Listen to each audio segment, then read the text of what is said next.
Hello, hello. I'm Casey. And I'm Fallon. And this is Render the Darkness. Ooh. Fun fact for this episode is that you can hear a blue whale's heartbeat from over 2 miles away. Oh, that's cool. Yeah.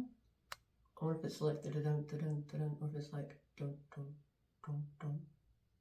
I don't know. But I do know it said that their hearts weigh roughly 180 kilograms. Ooh. So That's it's safe to say that they have some pretty big hearts. yeah. Big hearts. Big hearts. Alright, so this episode we are gonna kinda go back into the 1800s again. Travel time. Yeah. We're going to be talking about the life and death of Johnny Ringo, who was an American outlaw that had ties with the Cochise County Cowboys and some other well-known people. Mm-hmm. So, John Peters Ringo was born on May 3rd, 1850 to Martin and Mary Peters Ringo. He had 3 sisters named Maddie Bell, Mary Anna, and Fanny Fern, and a brother named Martin A. Ringo. He was born in the town that is now known as Greens Fort Clay Township in Wayne County, Indiana. He was related by marriage to the Outlaws, the younger brothers, by his aunt, right? So that was kind of cool, who married Coleman P. Younger, who was the younger brother's uncle. And when he was 6 years old, his family left India and moved to Liberty, Missouri. When he was 8, they moved to Gallatin, Missouri, and rented a home from John W. Sheets, who was later killed by Jesse James by accident because he thought he was the Union leader Samuel Cox when he had robbed the Davis County Savings Association in Gallatin in 1869. Now, when Johnny was 14, they were going from Wyoming to California, and his father got off of their wagon holding a shotgun. The shotgun somehow discharged, and the buckshot killed him instantly. Oh, no. Yeah. Now, the family didn't have much of a choice but to bury him on the side of the trail. Now, at the age of 19, Johnny left for Texas in 1869, leaving his mother, brother, and sisters behind. He ended up moving to Mason County, Texas, and became friends with ex-Texas Ranger Scott Cooley, who was Tim Williamson's adopted son, and this is where he ends up in the Hoodoo War. Why does that name sound familiar? Scott Cooley. The Cooley Gang. Was that a gang? Mm-hmm. That's probably, okay. That's probably why it sounds familiar. I was like, I've heard that name before. Yep, the Cooley Gang. Probably exactly what it is. Now, the Hoodoo War, or the Mason County War, to a lot of people was not really understood and was pretty complicated. It was really a war in a war. On one side of the war were the Germans, and on the other side were the Americans. Now, the Germans made the mistake of supporting the Union throughout the Civil War, and when that war ended, the hostility between the German and Americans continued, and the Outlaws would take full advantage of the situation between them. The Outlaws were said, that they went after the Germans the hardest, but that they did fight back, as you will later hear. Now, in the book, John Ringo, The Gunfighter Who Never Was, by Jack Burroughs, indicates that some of the farmers were not any better than thieves, and talks about how they would have cattle that would be able to go from their pasture to another location pretty easily. The herders would also pick up strays along the way because they didn't really care about whose cattle they were driving.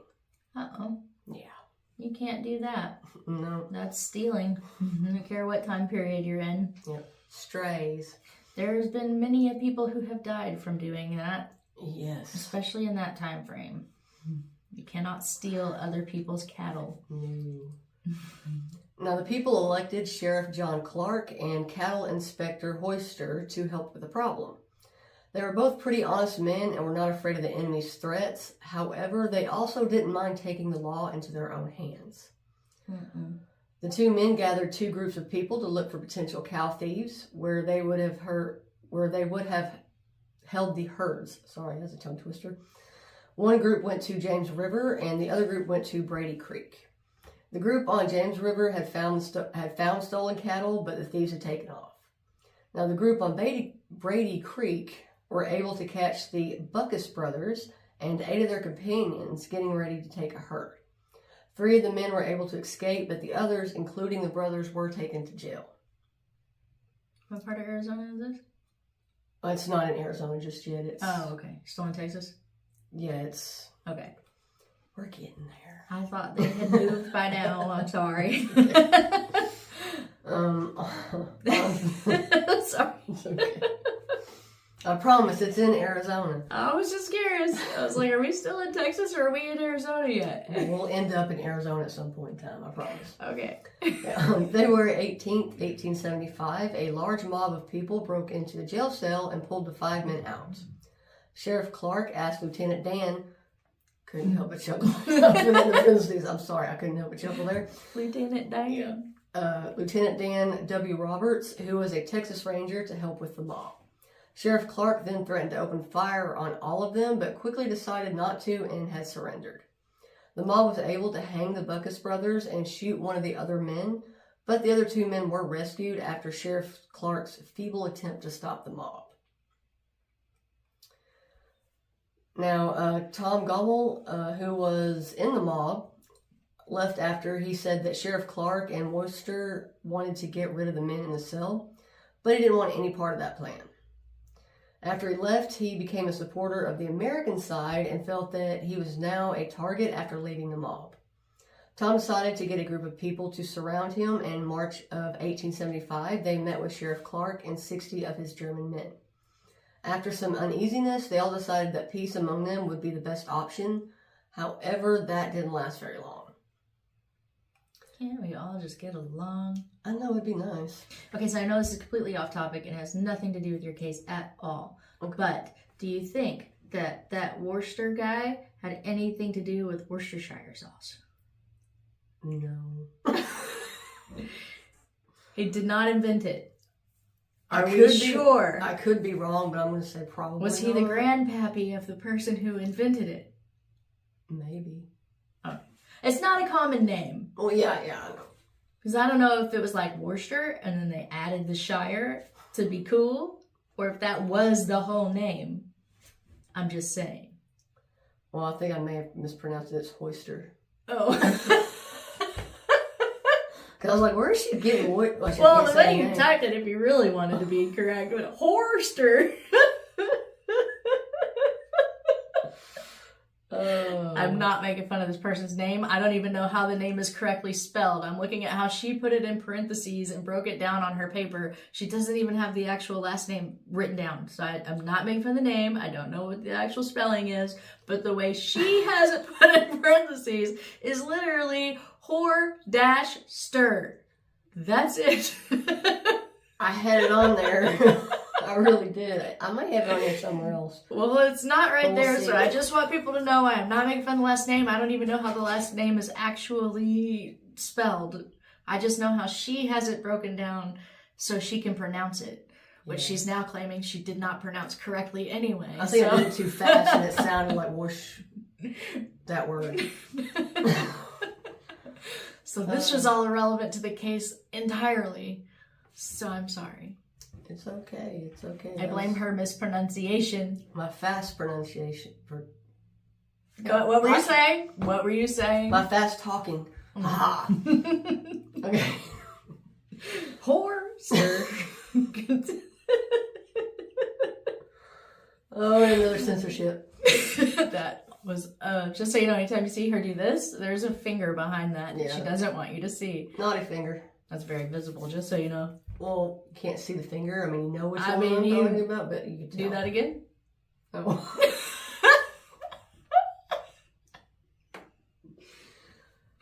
You're such an ass. Anywho, back to the story. May 18th. I'm sorry. See what she did to me? May 1875.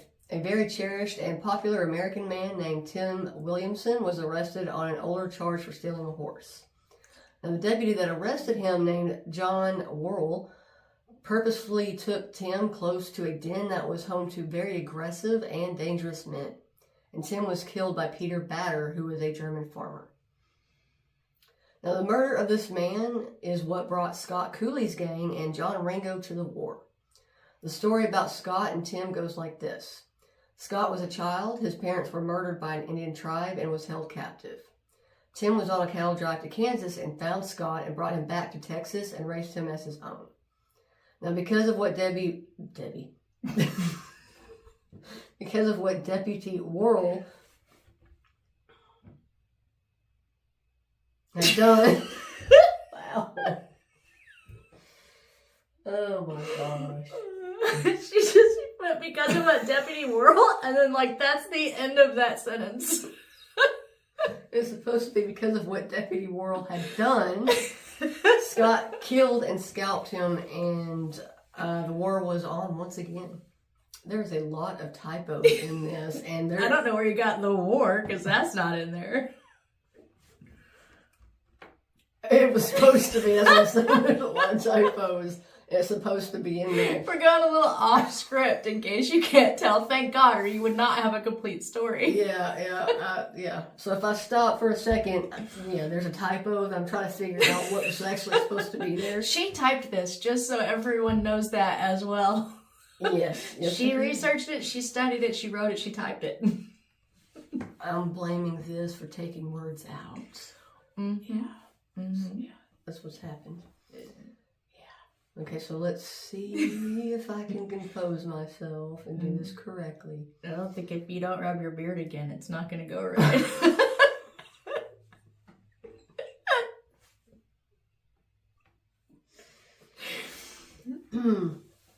Okay. Wanting to get rid of Cooley's gang, Sheriff Clark and the Germans resorted to using an ambush to do so. A man by the name of Cheney was paid to find the gang. When he did, he told Mose Beard and George Gladden that they were wanted in Mason, and then Cheney took off back towards Mason as fast as he could. Now, the men decided to see why they were wanted in Mason, and upon arrival, they were ambushed. Mose was killed and George was hurt, and only spared because he had begged for his life. Now, George would go right back to the Cooley gang and let the others know what had happened.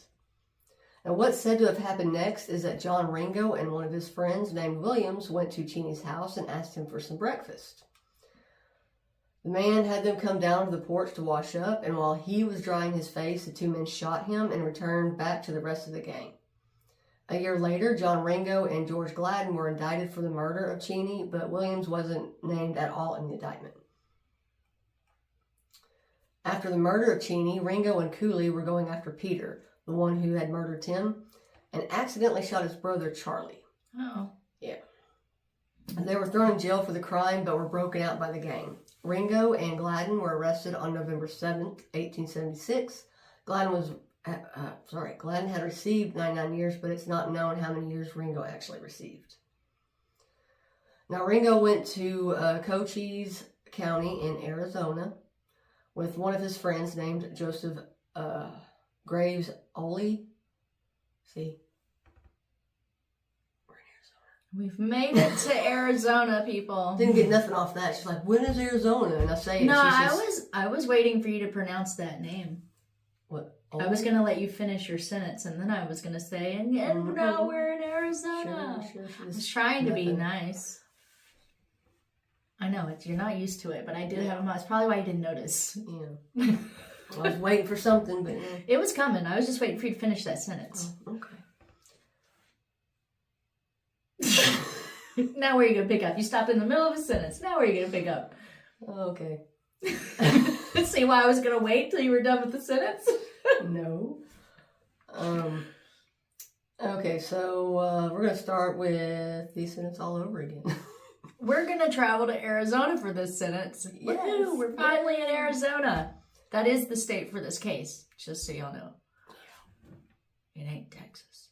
No, it's not Texas or Indiana or anything. Okay.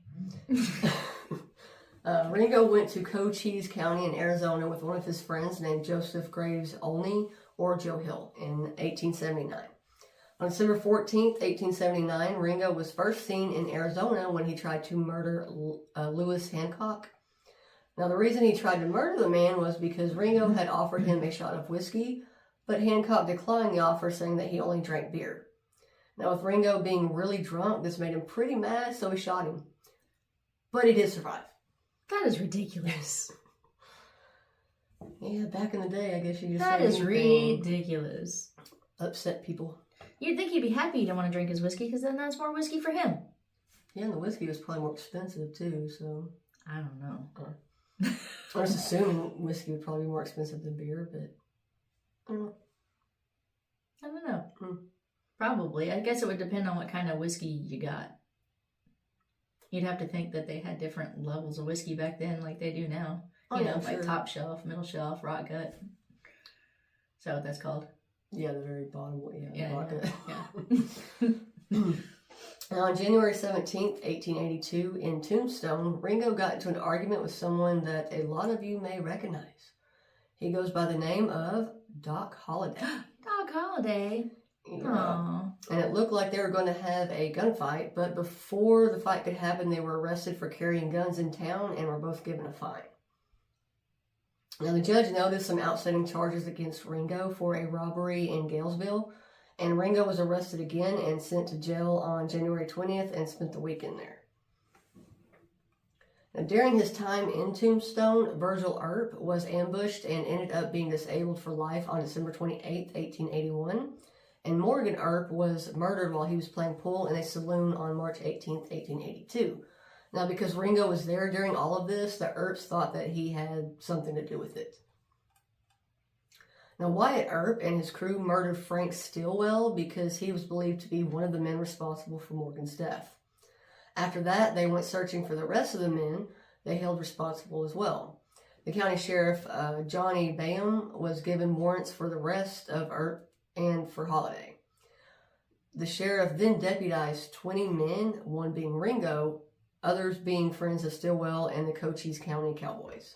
He deputized a man. He just shot a man for turning down whiskey. Yeah. You know, that's ironic because I almost made my Arizona case on one of the Earp brothers. Really? That would have been cool. I did. In fact, Chris had asked me to make my Arizona case on one of the Earp brothers. I want to say it was Morgan.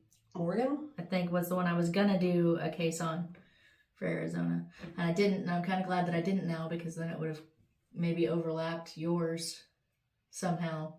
I might have ran into Ringo in my case. Maybe. I don't know, but I mean, it's still, I mean, that's the only mention, this is the only part that really mentions a lot of Morgan. You know, it doesn't really go into a lot of detail, so it would have been kind of cool. I have it written down in my research book, the name of the one, because I made a list of the ones I was looking at. There was definitely an Earp brother on one of them. Cool. I'm pretty sure it was Morgan. Okay. Now, during the search, Wyatt killed one of Ringo's best friends, Curly Bill, in a gunfight. He did this because Curly Bill confessed to being the lookout during the murder of Morgan. And Wyatt said that Ringo, Stilwell, Swilling, and Curly Bill were all responsible for Morgan's death. They were in the Tombstone movie, weren't they? Curly Bill and all them? Mm-hmm. I thought so. Now, 2 days after the 4th of July celebrations, Ringo left town taking a lot of alcohol with him. Deputy Billy, hopefully I say this correctly, Breckenridge, seen him near Dials Ranch 2 days later. He said that he tried to get Ringo to come back with him because he was really drunk, but Ringo didn't want to and he went on his way.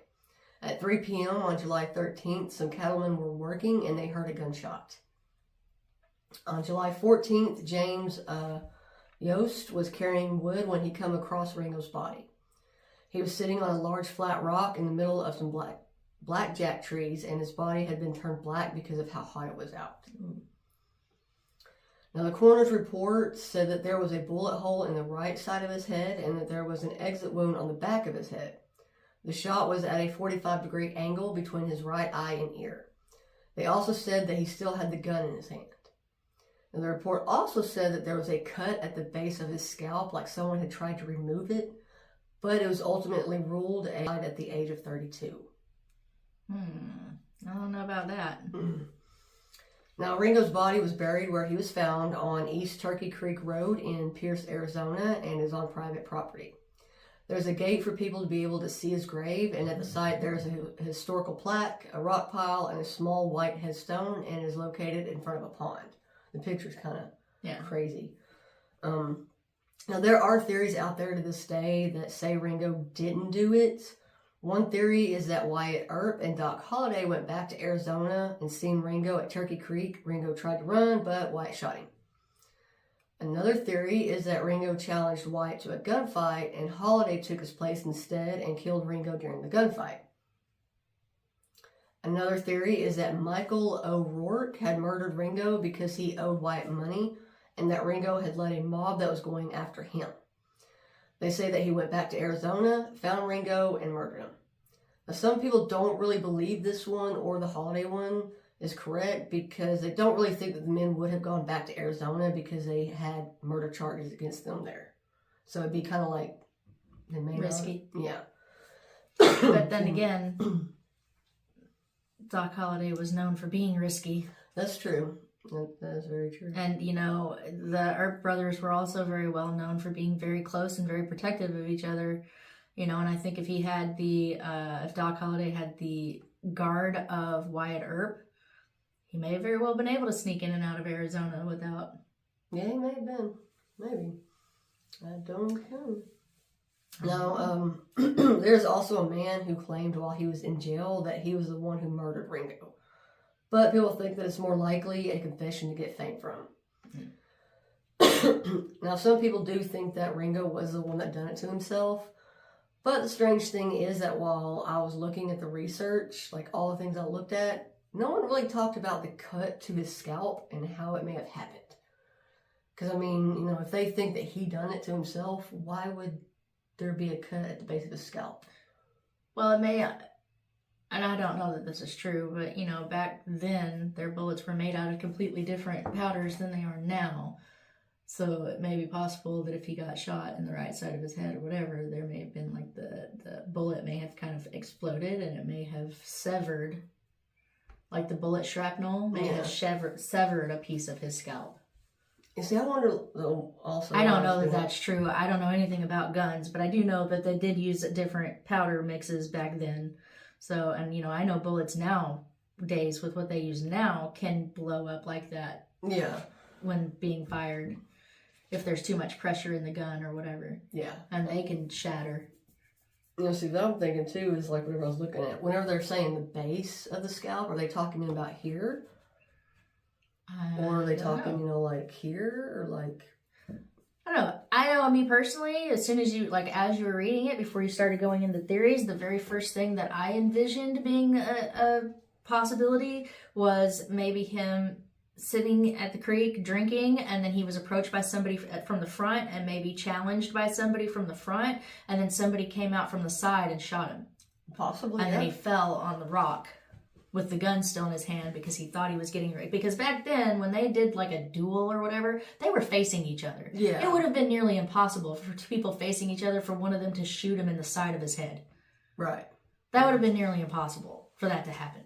So my guess is that somebody had challenged him or approached him from the front and he drew his weapon to protect himself, or maybe with the intent to do a duel of some kind, and then somebody came out from the side and shot him. Yeah. While he wasn't aware of what was going on beside him because he was focused on what was happening in front of him. And he may have been drinking as well. I mean, clearly he liked to drink. He was drunk in most of the scenarios that you read. So, you know, he may have been too intoxicated to pay any attention to somebody coming up on his side. Yeah, which, I mean, I didn't put this in here either, but some people do say that he did threaten to do it a few times. Yeah. I don't know if it was because he was just, if he actually meant it, or if he was trying to get sympathy, or... I don't know if back then the coroners or the examiners or whatever, I don't know if back then they were able to determine based on the pressure of the entry wound, like they can now. They can tell how far of a distance the bullet was shot at now. I don't know if they could tell that then. Yeah, I don't know. I mean, because if he did it to himself, then it would have been either really next to his head or against his head. But if somebody else did it, it may have been a more distant shot than his arm could have reached in a bent position. Right. And then also, you know, like, if he also would have done it, which, like I said, this was in there too, or in some of my research, but I didn't put it in there because some say there, I mean, with the way that his body was found, I mean, even if there was, you wouldn't be able to really see it. Yeah. Like the powder burns. Right. You know, but Yeah. like I said, because of the state of his body. Well, and that goes back to what I was saying about the bullets, too, with the shrapnel and everything, which could have very much contributed to the cutting of his scalp. Yeah. It's possible for that too, you know, and some people were like, well, I wonder if it had to do with like an animal, maybe like an animal got to him or something. Oh, yeah, possibly. And it was like, well, I don't know. I mean, nobody really knows to this day what really happened. I mean, like I said, it is said that that's what happened, that he did do it to himself, but it's kind of just shrouded in mystery, really. Yeah. So, well, I don't know, but that is the story of the life and death of Johnny Ringo. well, you know, you can't really end this one by saying, well, that's terrible, because he didn't live a very moral life. No, he wasn't really the greatest guy. Yeah, he was not a good man. Like, he was not, and I'm not saying that people who aren't good men should be shot. I'm just saying it's harder to feel sympathy for somebody who did live the kind of life that he lived. I mean, he took multiple lives himself. So what makes his life any more valuable than the lives of any of the people he took? Going back to the guy he shot because he said he preferred beer. Yeah. I mean, you don't know anything about that guy's life. I mean, granted, I know the guy lived, but he might not have. Yeah. He could have died. Yeah, I'm pretty sure that's probably the intent. Was to kill him. Yeah. That's what I'm saying. So it's hard to feel sympathy for that kind of a situation for somebody who lived that kind of life. Yeah. You know? When they've already taken multiple lives themselves, I just find it hard to feel bad for them when something happens to them. Yeah. It's understandable. I'm just kind of curious, like if somebody actually did it to him. I mean, he had a lot of enemies from what I read. A lot. I could see that. And, why. you know, Wyatt and Doc. Come on. I mean, you didn't mess with the Earps. You did not mess with the Earps because you were either going to get it from one of the Earps or you were going to get it from Doc Holliday, one of the two. Yeah, that's what I'm saying. You know, but, I mean. But, you know, then you got to look at the fact of did this happen, like what year did Doc Holliday develop tuberculosis and become bedridden or whatever? Like, was this in that same time frame? Would he even have been physically able to travel to Arizona to do something like that? We're definitely going to hear all the clickings. Sorry. That's her computer. He was diagnosed with tuberculosis in 1873. And what year did they find him? Did they find Ringo? They found Ringo. Let's see, what year was that?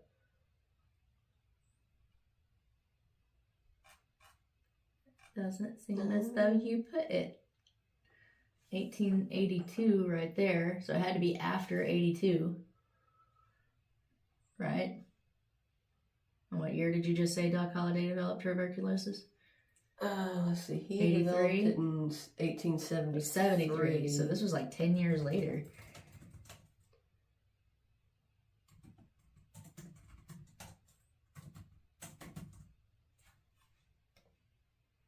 Okay, so it was 1882 was Johnny Ringo. What year did Doc Holliday die? Because I know he had tuberculosis for... Oh, when did he die? Yeah, I know he had tuberculosis for quite a few years before he actually died from it. Sorry, we're investigating. 1887. Yeah, 1887. So I don't think he actually died from it, though. Because he got it in, like, 73. I thought he did die from tuberculosis. What does it say his cause of death is? Man, he's only 36. Wow. He's young.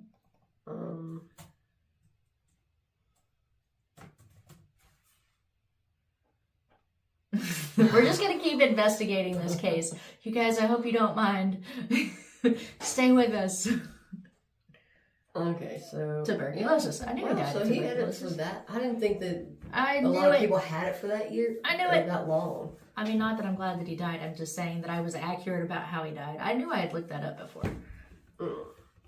But, I mean, he might have been physically able to still do it. So what year? 1987? When he contracted it was 1987, but No, John Ringo was 1970. 1882. I think it was Anyway, doesn't matter. Point is, he Sorry. had tuberculosis when that happened, so who knows if he was even able physically, like health-wise, to make a trip back to Arizona to have participated in doing it. Yeah. You know, but there was several Earp brothers, so, you know, Wyatt may have recruited one of the other brothers to go down there and help him get, you know, his revenge for Morgan. Yeah, that's true. That is very true. Because I know they sure went above and beyond to try to take out everybody that they thought was involved in that. Yeah, they definitely did. So, but yeah, that was an interesting case. Thank you for sharing. Well, thank you. See, you'd have got the whole story if I would have done my case on the Earp brothers like I was gonna. Yeah, see? I didn't. That's okay. I'm happy with the case that I did. I think it needed to be heard. So. Well, I'm excited to hit it. Well, you should have already heard it by the time this case comes out. Well, yeah, but I'm saying as of right now. Okay. But this will come out Friday. So right now for them will be when they're hearing it on Friday. Oh, there's about your case. My case comes out Tuesday. I know. So by the time you say Friday, I Oh. look forward to hearing it. That's what I'm saying. Right on this day that we are recording this, which is on a Saturday before the Tuesday, I am excited to hear it. You already heard it. We already recorded it.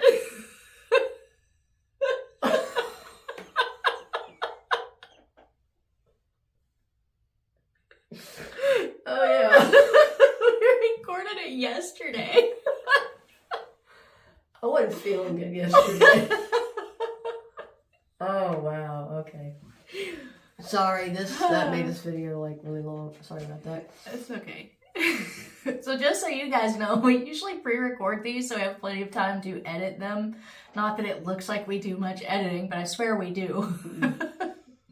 And we alternate on when we upload between Tuesdays and Fridays. So Yeah, that made me look really bad. Like I can't wait to hear it.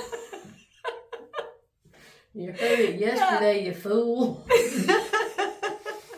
Oh my god. I remember that time you were like, it looks like you're falling asleep when I'm recording. Are you even listening? Oh. We're even. Yeah. Okay, well, that was what it's like to hang out with us for 10 minutes. We hope you... Actually, that's what it was like to hang out with us for 32 minutes and 53 seconds, 54 seconds, 55... Anyway. Thank you for doing that. Thank you for hanging out with us. And sorry for the long little Google search that we decided to do in the middle of our podcast. I needed more information about what was going on. I needed to know if it was possible that Doc Holliday had anything to do with Johnny Ringo's death. Well, I mean, it's possible. Anything's possible. I'm just saying I needed a little more research. This was my first time to hear your case. So I needed to know more.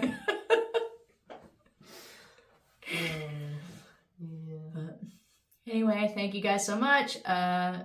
We hope you like our content. If you do, please give us a subscribe and a like and maybe a share if you're feeling really generous. Other than that, this is Render the Darkness. Bye.